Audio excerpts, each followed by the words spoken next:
Welcome back to Gardening 101, the series where you're going to start a garden this season, no excuses. And today we're talking about layouts. And because layouts are so much easier to understand when we get examples, that is going to be the bulk of what this lesson is going to be. However, I want to do examples that are relevant to you. So we're going to start with our actionable step, and that is to share what your garden looks like, whether it is raised beds, what types of plants that you want to grow. And I'm going to pick 6 to 10 of those to create layout videos so that we can walk through the idea of laying out a garden and I can show you my best practices. Now, I also do want to give you a few tips so that you have a pre-idea of what I'm doing when I create those layout videos. So let's talk about some basic layout concepts. There are several very popular layout concepts that are used to create garden. So the first method is to grow kind of like a commercial garden where you grow a lot of crops in rows. They're kind of sectioned off. And this is a lot of times done in ground. And here you are just going to take a row. You're going to plant that crop all the way down the row. This is generally for people that have a bit more space and, like I said, are growing in ground. The next method is square foot gardening, which is very common for people growing in raised beds and containers. This is a way to maximize your space by using square footage to determine exactly how many plants you can plant in each space.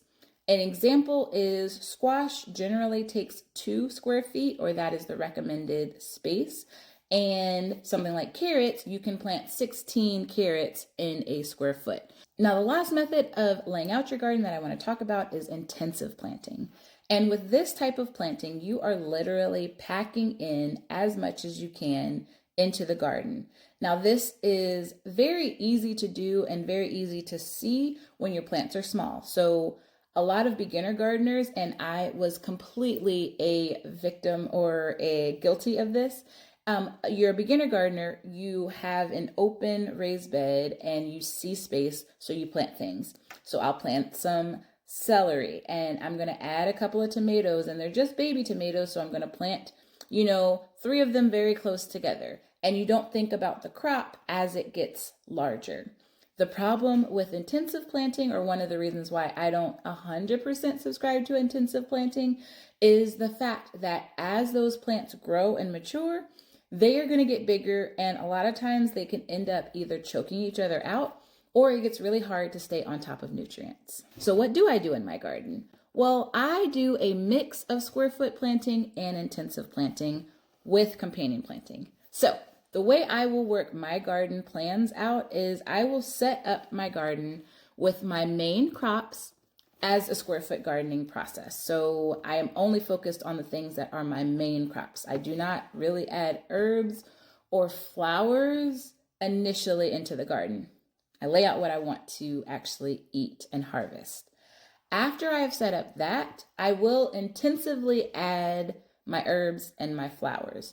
Generally, they are around the borders of my garden.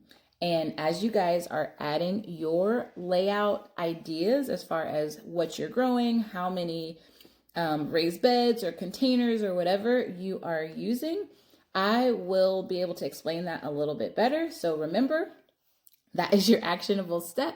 You are sharing what your garden space looks like and some of the crops that you're planning on growing. And I'm going to do maybe 6 to 10 layouts here, and they will be separate videos. So I will see you guys in the comments.